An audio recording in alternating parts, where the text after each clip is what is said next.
We have a full agenda, lots of detail to be covered, but the intent is truly to break down the ACA employer reporting requirements into bite-sized, manageable pieces. We're going to get into a lot of detail and hope to allow room for some questions and answers at the end.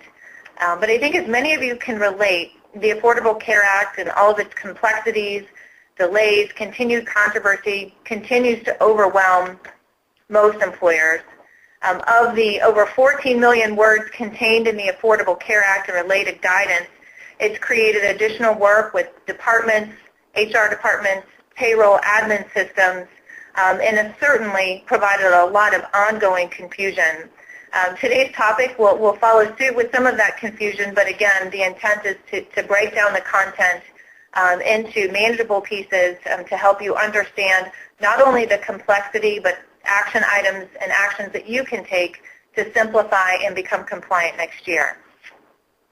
So let's get started. Two of the fundamental requirements within the ACA are related specifically to the individual and employer mandate. The purpose of the reporting, in essence, is so that the federal government can administer or truly enforce the individual and employer mandate, and also to determine the eligibility for premium tax credits and subsidies through the health insurance exchange. As Michael mentioned earlier, this could change pending the Supreme Court decision this month. With that being said, it's still imperative that employers become knowledgeable of the requirements that will be imposed upon them on a go-forward basis. The information is complicated and complex. The requirements under the Affordable Care Act and the reporting requirements differ by size, employer size and type.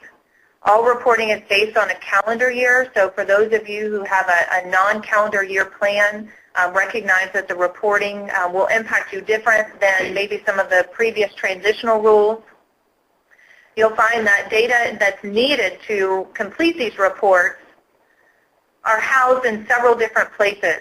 For example, payroll, benefit admin systems, HRIS systems. Several employer departments may be involved depending upon your organization.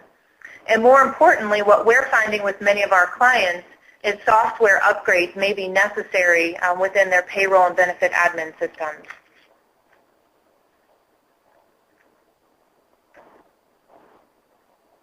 I think we're frozen. Bear with us.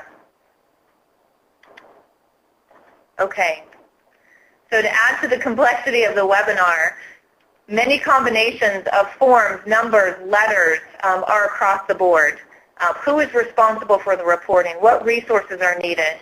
You know, too many of the codes look alike. Just to identify the few that we'll cover today, you'll hear the term 6055, 6056, 1094 B and C forms, 1095 B and C forms.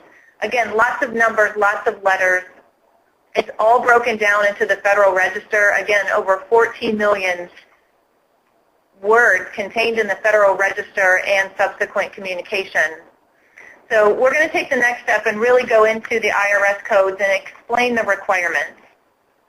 Specifically today, we're going to focus on the IRS codes of 6055 and 6056.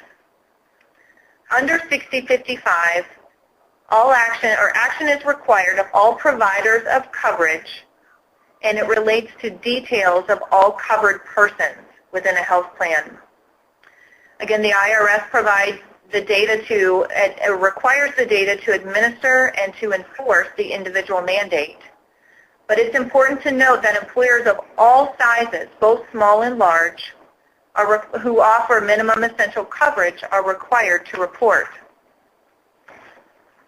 Under Code 6056, this provides the IRS data to administer the shared responsibility provisions under the ACA. So this section is going to apply to large employers. And again, it provides employees with the information to determine their eligibility for premium tax credits through the exchange. Employers, as with many of the regulatory and legislative pieces of the Affordable Care Act, you can't take this lightly. We saw this with the employer mandate and just the complexity of who to offer coverage to, how many employees that you're needing to cover under your health plan. As we all know, the penalties are great. DOL audits are on the rise. and potential penalties related to the reporting requirements could come into play as well. Specifically, $100 per return up to $1.5 million per year per employer per code that would apply. Some of the requirements around that is, or what could trigger the penalties would be failure to furnish the reports on a timely basis, incorrect forms. Certainly with this just coming into play into 2016 for the 2015 calendar year, employers making reasonable efforts without willful neglect, I'm sure that there will be some leniency provided there. So to further explain the IRS codes and what's required to be reported, let's take a look at just a high-level overview. The IRS code 6055 applies to all individuals who are enrolled in essential coverage. This could include full-time employees, part-time temporary employees, and other non-full-time employees if they're offered coverage. Other individuals, whether or not an employee, again, if coverage is extended, pre-Medicare retirees, COBRA beneficiaries, dependents, so this includes spouses and children. So something a little bit different than what we've seen before. It will be important to have information on all dependents covered under your health plan to be able to report. And this could extend to dependents of Medicare that could potentially be covered under the employer's plan. Under 6056, the information reported is to all full-time employees that provides coverage on a month-by-month basis to define the lowest cost coverage for employee-only coverage, to whom the coverage was offered, again, so showing the dependents, maintaining that or attesting to that the coverage was of minimum value or the 60% actuarial value. And then there's specific indicator codes that provide the detail to the level of coverage that the employee and their dependents may have, as well as a variety of other codes used to describe the coverage that will be explained in further detail. Now that we've defined the codes, let's explore how they apply to small and large employers. When we break down the employer reporting requirements, we're going to focus on small employers, so those under 50, and then for those over 50. As we look at the reporting requirements for small employers, if a small employer is fully insured, the insurance company completes the Form 6055. And because the employer mandate does not apply, the Form 6056 is not required. For small employers that are self-insured or partially self-funded, the employer is responsible for the 6055 reporting. Again, but because there's no individual mandate or the employer mandate does not apply, the 6056 reporting would not apply as well. As we look at large employers, so again, 50 or more full-time employees, if the large employer is fully insured, the insurance carrier, similar to a small employer, the insurance carrier will complete the Form 6055. The employer, however, is responsible to report the 6056 information. And for large self-funded employers or partially self-funded employers, the employer is responsible for both the 6055 and the 6056 reporting. And as a reminder, this all follows a calendar year. So the information that you're reporting on in 2016 follows the 2015 calendar year. So to the IRS, under the 6055 reporting, the reports are due to the IRS by March 31st of 2016 if filing electronically. It's important to recognize that the electronic filing is required for employers that have over 250 employees. If you have under 250 employees, you can complete by paper, but that paper filing to the IRS is due the end of February in 2016. So for employees, and this is important for the individual mandates, So, one of the reasons why the employer mandate was delayed was primarily because a lot of the reporting requirements necessary or needed, the forms weren't set up. Employers were not in a position to report to the employee that they had the required coverage to meet the individual mandate, as well as the coverage extended under the employer mandate. So to the employees, this information can be provided to them along with their W-2s. Therefore, those forms would need to be completed and provided to the employees by January 31st. So now that we've provided an overview, John Forrest will now take us through the actual forms, the explanations of the code, and provide supplemental detail for employers and the reporting requirements that they're subjected to.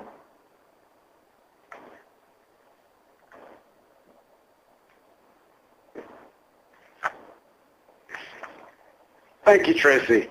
I'm guessing many of you have already been through at least one webinar on this topic. I'm glad you have.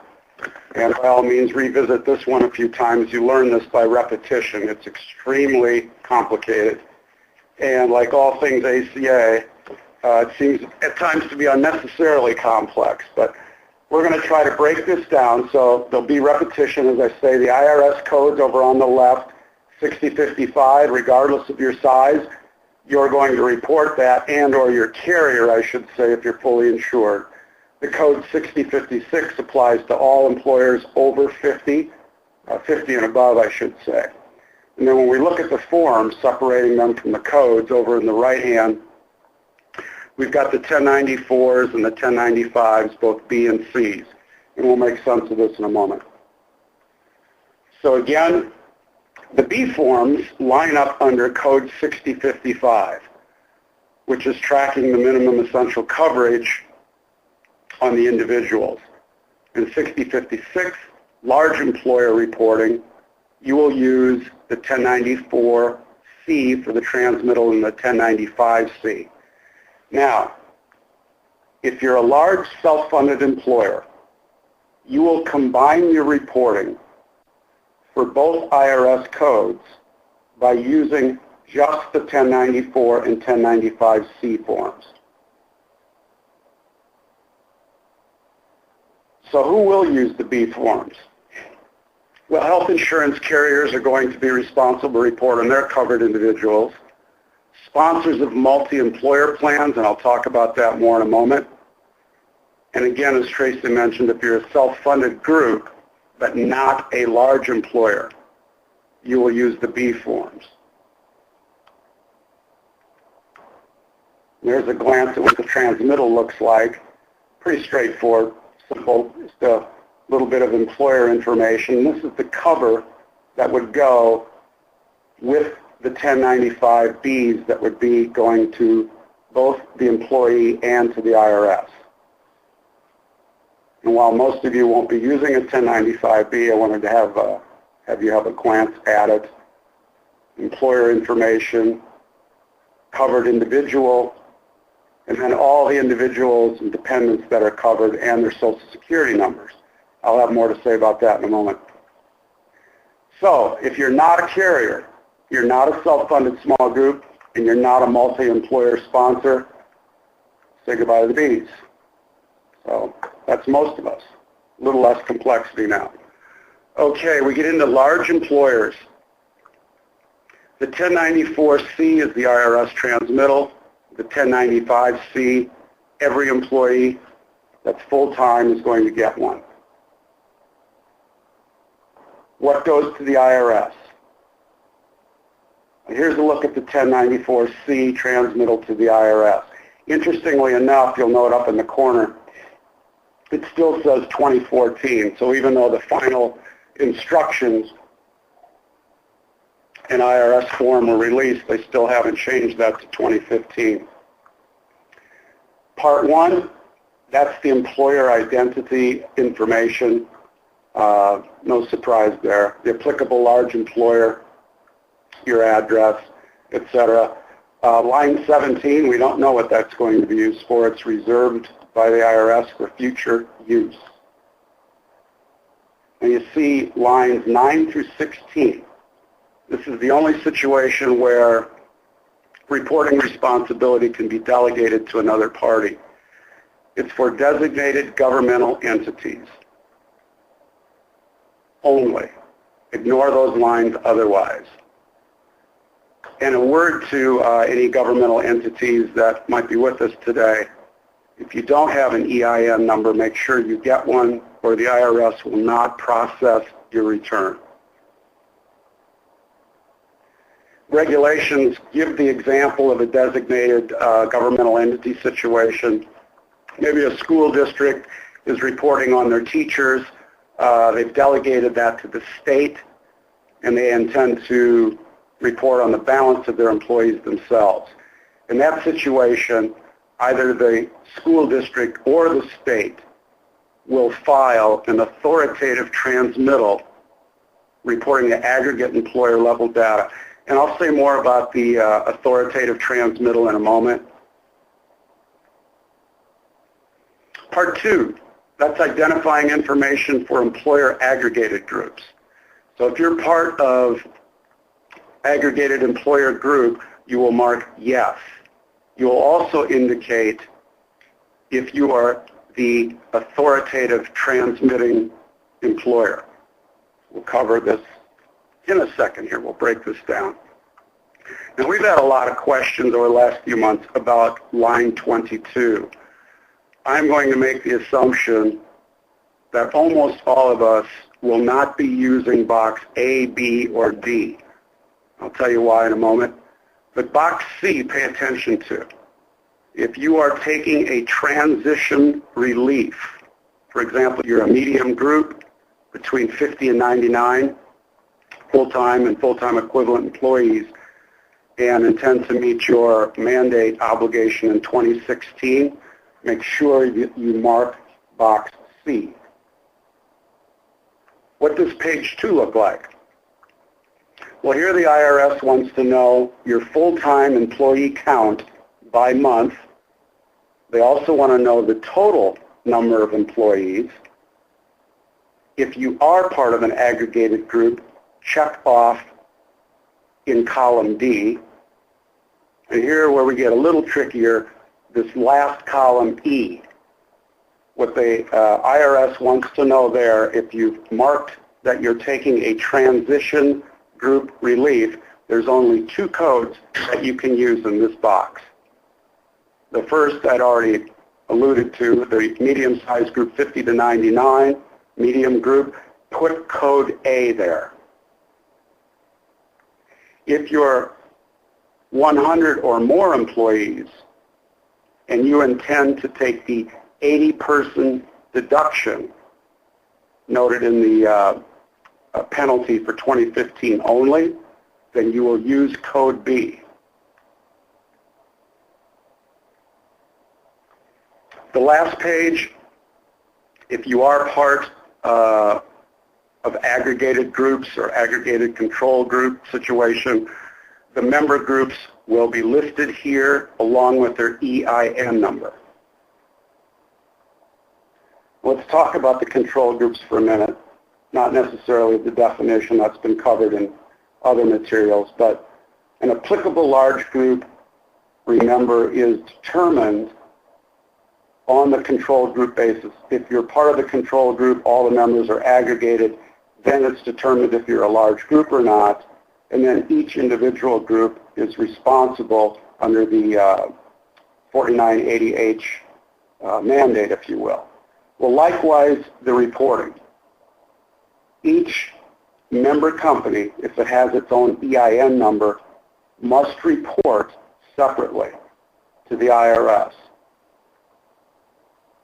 Now, one of the member companies can coordinate this process, but each group is going to have the authoritative transmittal 1094C. Now, I know that's confusing. Let me give you an example of where it's perhaps a non-controlled group situation, but several members filling out forms. You're a large employer, you've got several divisions around the country. Each is going to produce their own 1095Cs for their employees, and each will have a 1094C to put over the top of those and send into the IRS, and that's fine.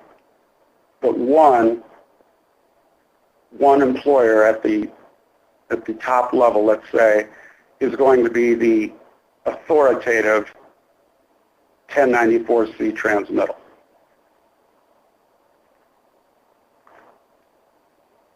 Okay, now we go to school. The 1095C employee statement. This is where most of the complexity resides.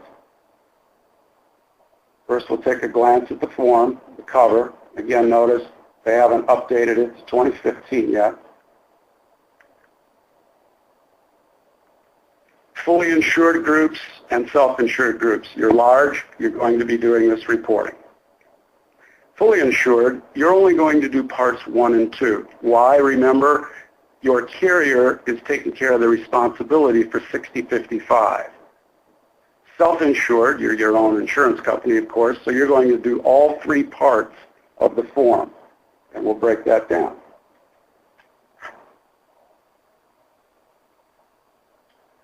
So the first part of the form, lines 1 through 6 will be about the employee, the next set about the employer, and then line 14 in part 2, we start to speak in code. So there you can see the first part of the form. Pretty simple. Employee information is over there to the left. And the applicable large employer member has their name, address, EIN number. And then we get into line 14. It looks pretty benign. It's just a simple line. It's really a multiple choice question. And what the IRS is looking for, was there an offer of coverage? Was it affordable? Did it provide minimum essential coverage? And did you offer to both dependents and or spouse along with the employee? Here we talk again in code. And most of them are pretty straightforward. We won't, whoops, we had a little bit of a transition problem with the codes, but I think you can follow each code line. For example, 1A, this is where minimum essential coverage of minimum value that's affordable is offered to the full-time employee, spouse, and children. But note here what they mean by affordable. This is based on a cost to the employee that is equal to or less than 9.5% of the federal poverty level. So that would be roughly about $92 a month. Another code that we'll probably see a fair amount of, I think the most used code will be 1E. For example, minimum essential coverage of minimum value is offered to the employee, and at least minimum essential coverage is offered to the spouse and children. Actually, we can't see, I don't think, the entire. I don't know that you folks can see it, but 1H is if there is no offer of coverage or the coverage is not minimum essential coverage. And 1I is a code for taking the qualifying offer transition relief. Now line 15, if you are offering coverage, then you're going to fill in the amount of the premium contribution for the employee for the least expensive plan that you offer that's of minimum essential coverage.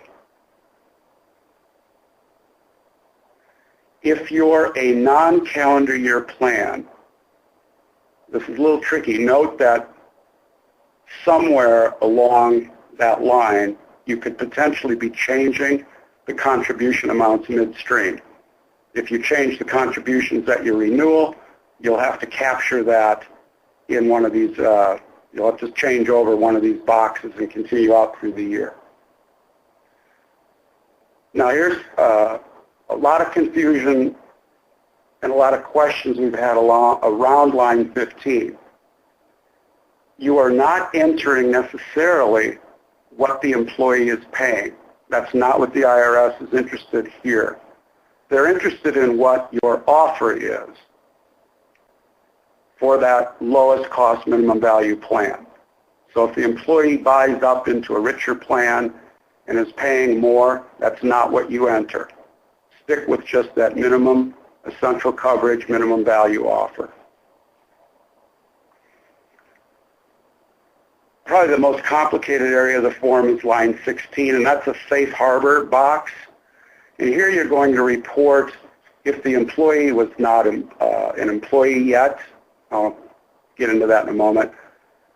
Person's not a full-time employee. They're not enrolled in minimum essential coverage. Perhaps they were in a limited non-assessment period, waiting period, initial measurement. Maybe the non-calendar year plan relief applies,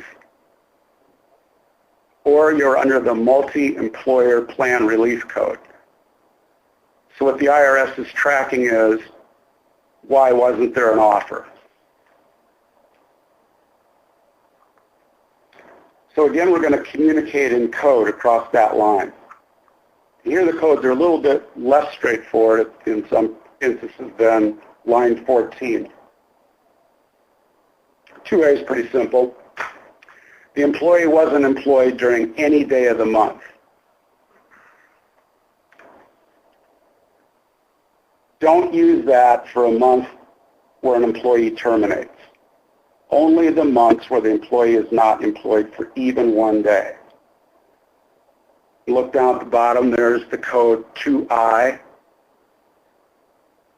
If you're under a non-calendar year relief, so perhaps your plan year is July 1st, and you don't meet the requirements of offering to certain employees for the first half of the year, that's fine because you were on a calendar year relief, but you're going to have to denote that using this code so the IRS doesn't see it as a penalty situation.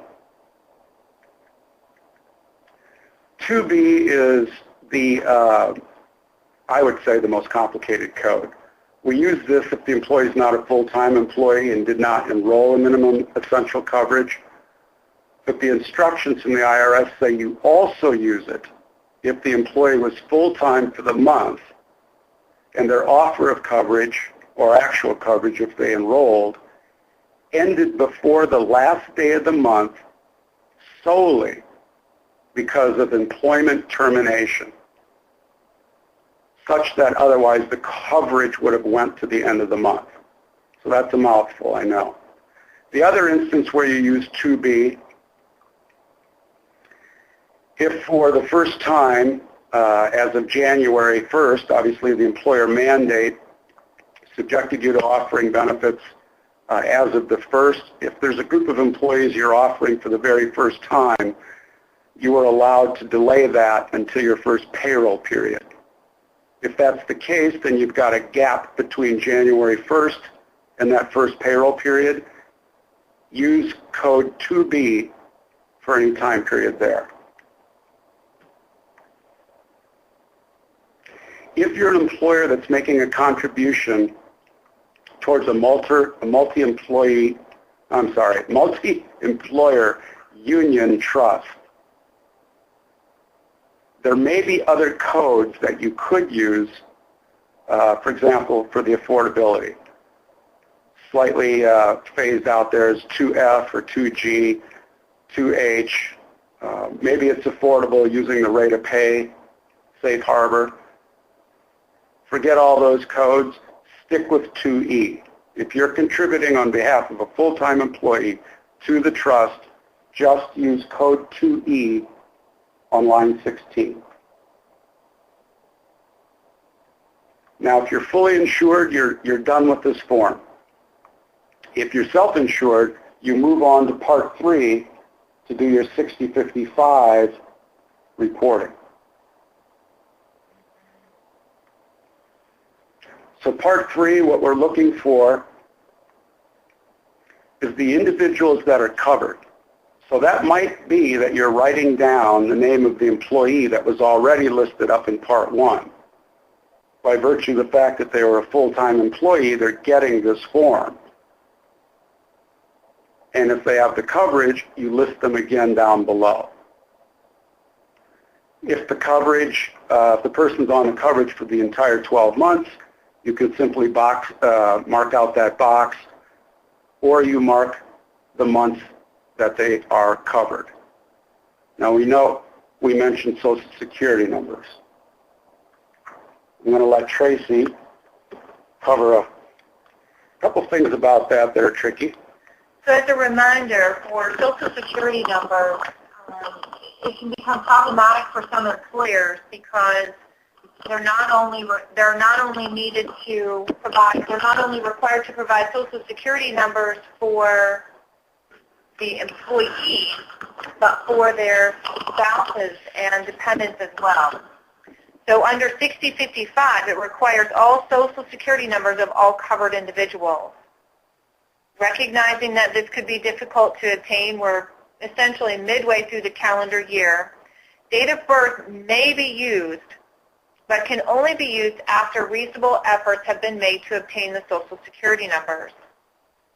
So for many employers, if you consider your payroll system, you might have the employee's information, you might have the employee's Social Security number, and you'll have a payroll deduction. So you'll know whether or not that employee has elected family coverage or coverage for employee plus their spouse. And that information in more detail as to who's covered oftentimes resides with an insurance company or a third-party administrator. But in terms of making reasonable efforts is deemed as 3 attempts.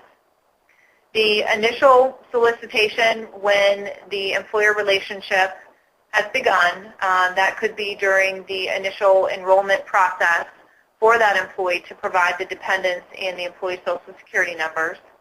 And then there needs to be at least 2 annual solicitations if you do not have the information at hand already.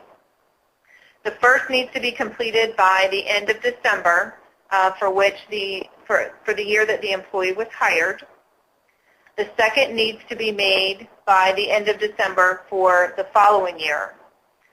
So oftentimes when employers are going through open enrollment, that's something that they're requesting.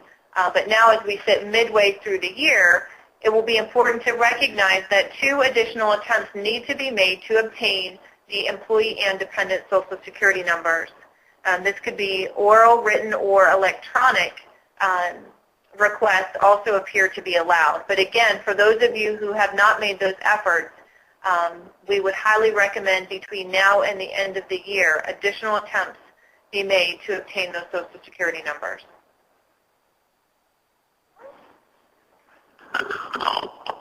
Thank you, Tracy. Now, here's some instances where we will not need 1095-C on an employee. First, the obvious ones not listed, but they're not a full-time employee. Also, if the person was not with us for an entire month, no form needed. If the employee never made it out of their limited assessment period, non-assessment period, in other words, they terminated before their 90-day wait, or we're using a look-back measurement safe harbor, and they terminated before they exited their initial measurement period, we don't need this form. A little bit more in the weeds. If you cover non-employees, maybe a board of director or something, make sure that you include them. Now here, a note. The original directions from the IRS indicated that you would have to use the B forms. Remember we said goodbye to the Bs. The final regulations allow us to use the C form, so it's a little bit simpler. Another thing to be mindful of, in the situation where you have COBRA or new hires, you may have retroactive enrollment situations. What this is going to cause you is having to reissue Form 1095-C. You're going to have to make corrections after the fact, simply because you're scrambling to make the deadline to get these things out with the W-2s. Just a side note, any employer that uses a spousal carve-out, back where you report whether or not you offer to spouses, the IRS calls that a reasonable objective condition. So in other words, you're offering to spouses, but if they have coverage available to them through their place of work, you're okay to say that that is a spousal offer. I want to spend just a few seconds here on multi-employer plans because it's very confusing. Apologize for anyone who has to sit through this, not involved in this, but it's worth taking a moment. 60-55. For a plan that's a multi-employer plan, as defined in ERISA and self-funded, the plan sponsor, so that's the association, the committee, the joint board of trustees, et cetera, is the entity that has to provide the union member with their 1095B, and the entity is also responsible to send into the IRS the 1094B transmittal.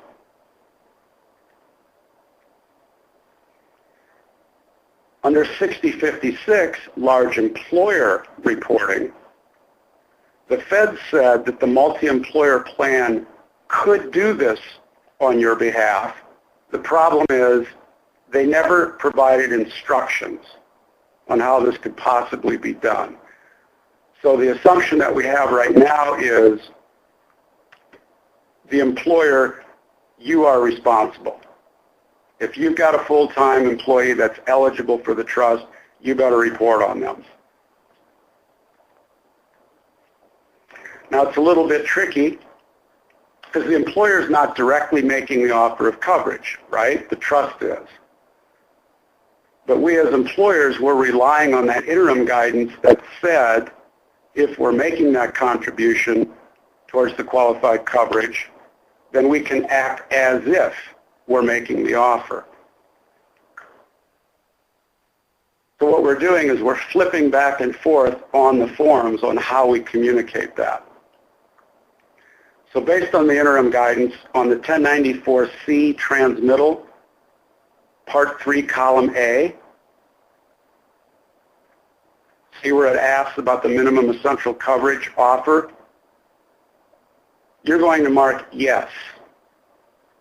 Treat the months that you contributed towards the employee's coverage in the trust as having made an offer. However, on the Form 1095C, Part 2, line 14, you do not enter a code indicating an offer of coverage. So the instructions aren't really clear at all, but it's pretty evident that that is intended only for true plan offers at the employer level, not a trust situation. And this is true even if you count all the employees on your own transmittal, whether they're in the union or not. So on 1095C, Part 2, remember line 15?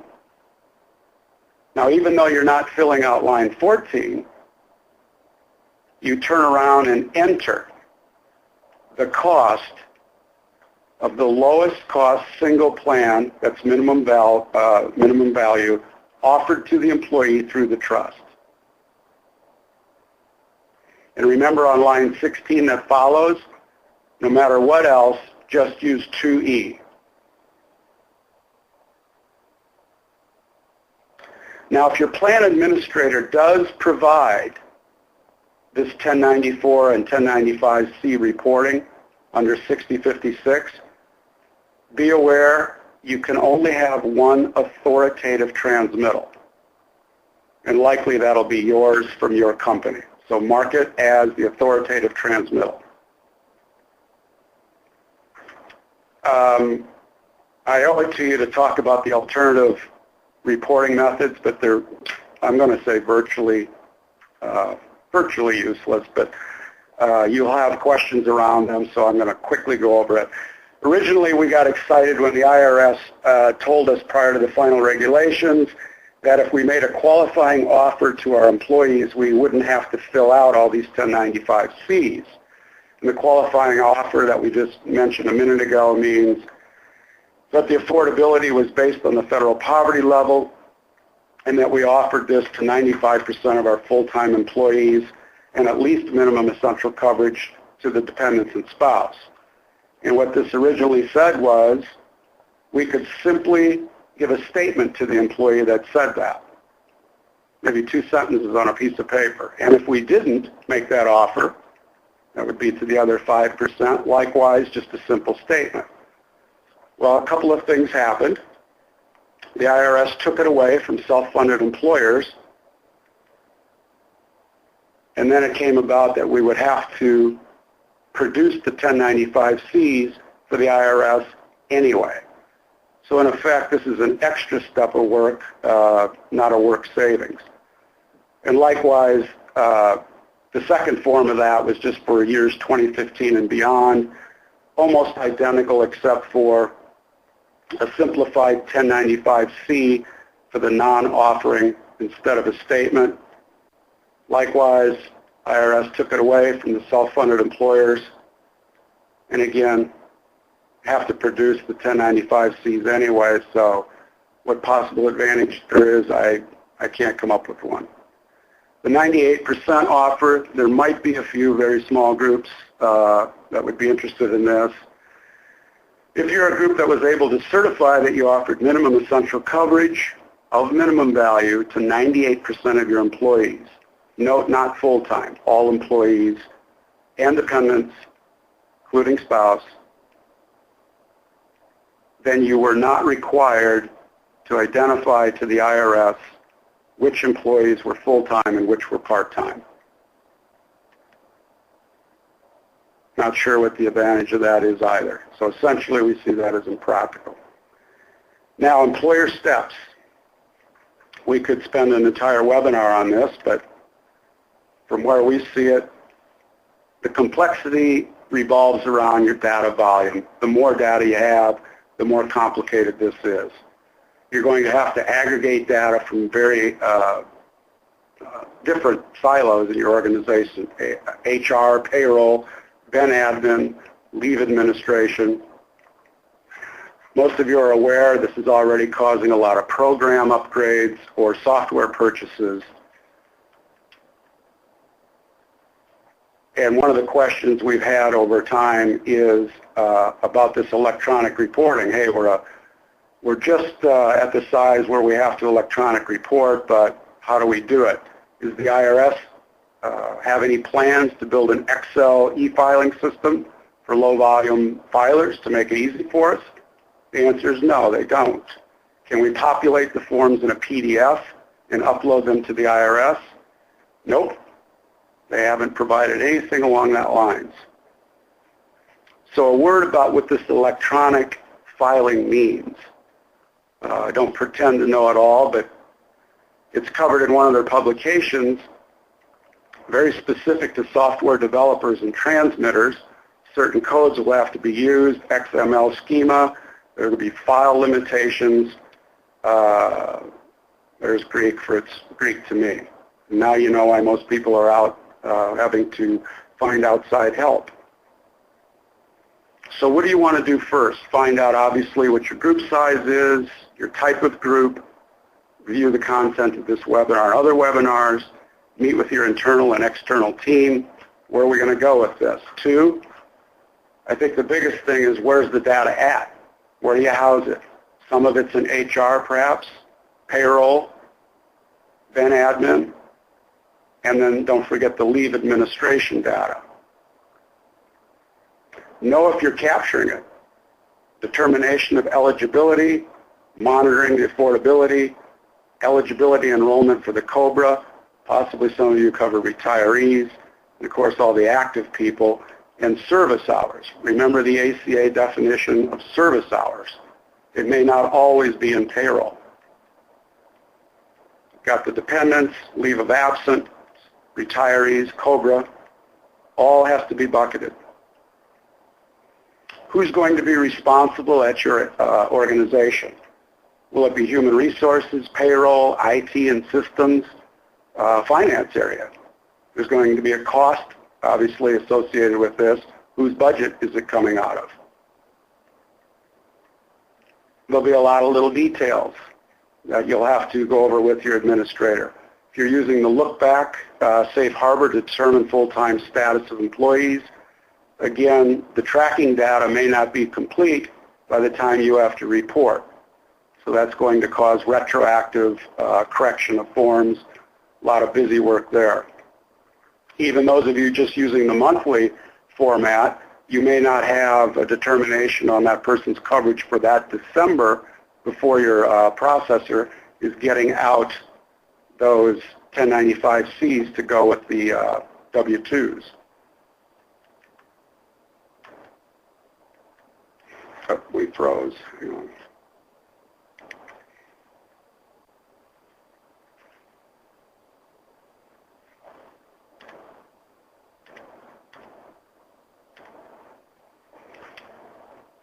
We have to give you a word about evaluating vendors. I know you're all getting the emails that we're getting.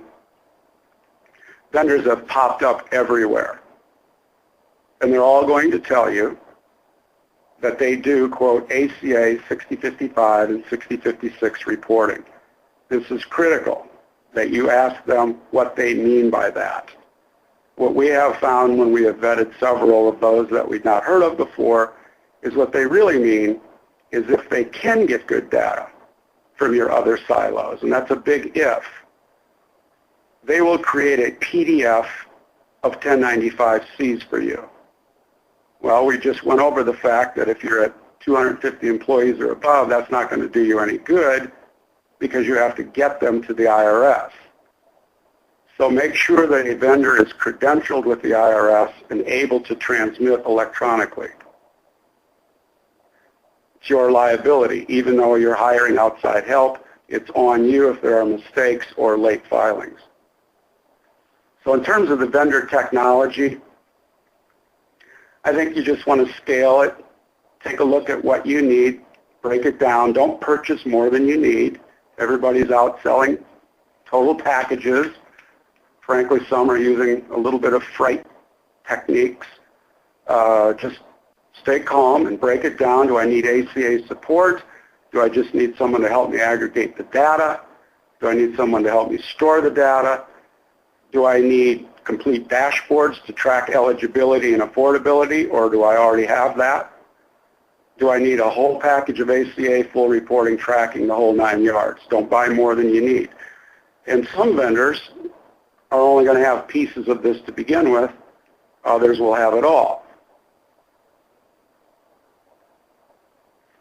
Okay, we flew through a lot of material. So we might have a couple minutes for questions. See what we got. We've received a couple questions through the question and answer section of your screen. If you have any questions, please direct them to the Q&A portion of your screen on the right-hand portion of the screen. Thanks. One of the questions we got, it's a good question. May we truncate the Social Security numbers for this report? Yes, you may. You only have to use the last 4 digits. Do we fill out forms for those with retiree medical coverage? You must have a 1095-C form for any person on your coverage, regardless of their employee status.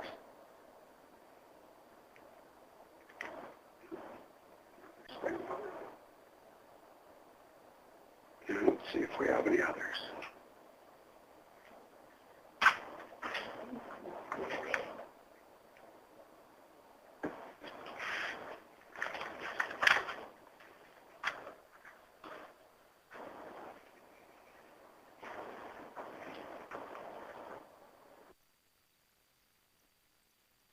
Go ahead, Michael. We had a question on how well I know my insurance carrier knows what they're responsible for and what to report.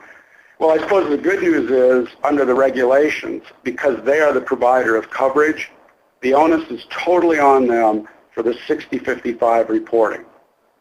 So you're under no threat of penalty if they are unable or somehow fail.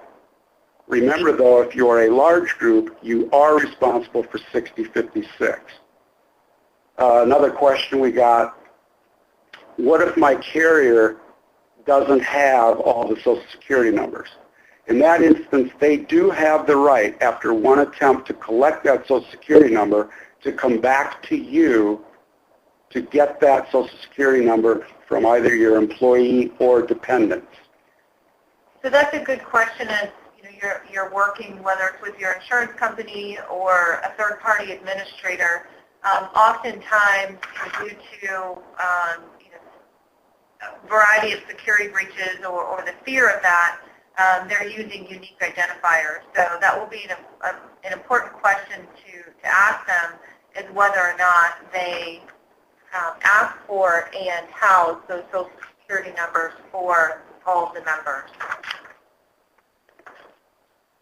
Question about Social Security numbers again was, do we only provide these for the persons covered? And the answer is yes. Can a vendor be held accountable for errors? And I'm going to assume here that the questioner means for the 6055 reporting.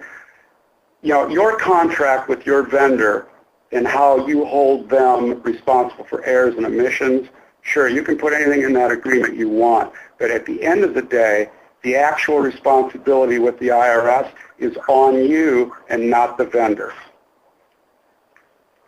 So the penalty doesn't transfer. Yeah, and this is sort of an important reason why any of your vendor contracts probably need to be reviewed, just to make sure that because we see this from a lot of vendors in this space, is they'll put limitation of liability provisions in there to say, hey, look, you know, we're liable only to the extent of the fee you pay us.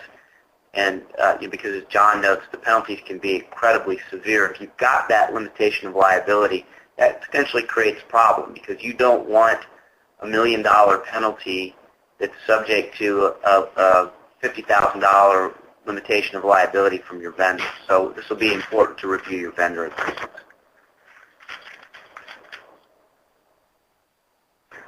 Someone asked about partners. Are they considered employees? And generally speaking, I would say not. But again, if they're covered, they will get the 1095-C. Anybody covered gets the 1095-C. Now, if they're not covered, then we don't have to report on them. Someone asked, if we're a large group, do we need to do both 6055 and 6056? Again, you can review the little colored boxes. If you're fully insured, always, all the time, and forever, 6055 responsibility rests with the carrier, not you, regardless of your size. If you are a large employer, always, forever, and ever, 6055 applies to you and not the carrier.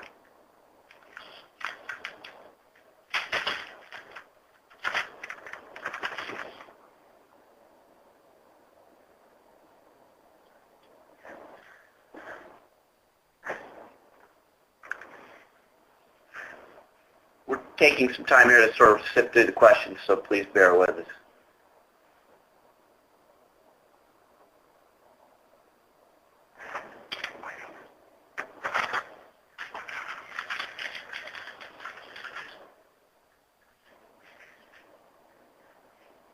John, we have a question that states, do we only need to complete the filings for full-time employees working the 1,560 hours per year? And I think to your comment earlier, any individual that is covered and extended coverage through your health plan needs to be reported. Right. But in the meantime, if they're not on the coverage, but they're simply full-time, then yes, if you're a large group, you will give them a 1095-C. Everybody full-time gets the 1095-C in a large group. We've also had a couple of questions and follow-ups relative to the presentation itself. And we will be distributing a format of the presentation for review, and that will be emailed out to all of the participants.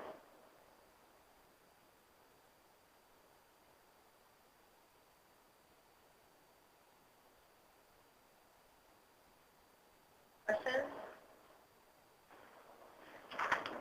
Well, I think that may wrap it up for today.